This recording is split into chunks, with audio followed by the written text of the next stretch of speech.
দেখুন বন্ধুরা, আমরা সবাই জানি যে একলব্যর থেকে গুরু দ্রোণাচার্য দক্ষিণাস্বরূপ একলব্যের বৃদ্ধাঙ্গুলটা চেয়ে নিয়েছিল। কিন্তু আপনারা কি এই জিনিসটা জানেন, একলব্যের সাথে বলরামের একটা ভয়ঙ্কর যুদ্ধ হয়েছিল। সেই যুদ্ধের পরিণতি কী হয়েছিল, সেই যুদ্ধে কে জিতেছিল? বন্ধুরা, রামজয় ওয়ান চ্যানেলে আপনাদের স্বাগত। যদি আপনাদের আমার ভিডিও ভালো লেগে থাকে তাহলে চ্যানেলটিকে সাবস্ক্রাইব করে রাখুন। হরিবংশ পুরাণ ভবিষ্য পর্ব অধ্যায় ৯৮ অনুযায়ী একসময় মান্দ্রাজ তার বিশাল সেনা নিয়ে দ্বারকার ওপরে আক্রমণ করে দেয়। এরপর একলব্য এবং মান্দ্রাজ দুজনে মিলে যাদব বীরদের সংহার শুরু করে। এরপর হঠাৎই একলব্য রেগে গিয়ে বলরামের সামনে চলে আসে আর বলরামজির ধনুক কেটে দেয় এবং বলরামজিকে 10টা নারাজ নামক অস্ত্র মেরে বলরামজিকে আহত করে দেয়। এরপর বলরামজি অন্য একটি ধনুক হাতে ধরে একলব্যের সারথিকে আহত করে দেয় এবং রথটিকে একলব্যের রথটিকে জায়গায় জায়গায় ভেঙে দেয়। এই দেখে একলব্য একটি তরোয়াল নিয়ে বলরামজির ওপর ছুঁড়ে মারে, কিন্তু বলরামজি সেই তরোয়ালটিকে হাওয়াতেই কেটে দেয়।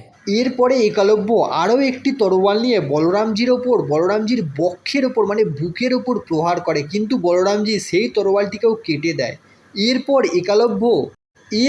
একলব্য একটি শক্তি অস্ত্র বলরামজির ওপর চালান, কিন্তু বলরামজি সেই শক্তি অস্ত্রকে নিজের হাতে ধরে নেয় এবং সেই শক্তি অস্ত্রকে পুনরায় একলব্যের ওপরই ছুঁড়ে মারে, আর সেই শক্তি অস্ত্র একলব্যের বুকে গিঁথে যায় এবং একলব্য রথ থেকে মাটিতে পড়ে যায়।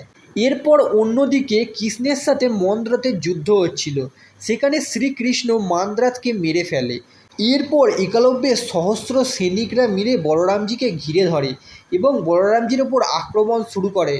এরপর বলরামজি অত্যন্ত রেগে গিয়ে নিজের হাল দিয়ে সেই সমস্ত শত্রুদের ওপর প্রহার করা শুরু করে, আর কিছুক্ষণের মধ্যেই সমস্ত শত্রু একলব্যের সমস্ত সৈনিক আহত হয়ে মাটিতে পড়ে থাকে। এই দৃশ্য দেখে একলব্য অত্যন্ত রেগে যায় এবং একলব্য গদা নিয়ে বলরামজির ওপর প্রহার করতে চলে আসে। এরপর বলরামজির সাথে একলব্যের গদা যুদ্ধ শুরু হয়। গদা যুদ্ধে দুজন দুজনের ওপর অত্যন্ত প্রহার করতে শুরু করে, কিন্তু এক সময় একলব্য বলরামজির বুকে গদার প্রয়োগ করে। এরপরে বলরামজি অত্যন্ত রেগে যায় আর সেই গদাকে নিজের হাতে ধরে একলব্যের ওপর প্রহার শুরু করে। এরপর একলব্য যুদ্ধ ছেড়ে সমুদ্রের দিকে পালাতে শুরু করে, আর বলরামজিও একলব্যের পেছন পেছন একলব্যকে ধরতে দৌড়ায়।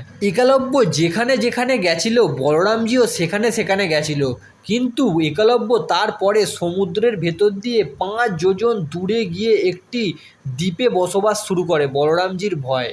এইভাবে যদুনন্দন বলরামজি একলব্যের ওপর বিজয় লাভ করে এবং একলব্যকে মেরে মেরে দ্বারকা থেকে দূরে পাঠিয়ে দেয়। আপনারা হয়তো জানবেন, পরে গিয়ে একলব্যের সাথে শ্রীকৃষ্ণেরও যুদ্ধ হয়েছিল, আর সেই যুদ্ধে শ্রীকৃষ্ণ একলব্যকে মেরেও দিয়েছিল।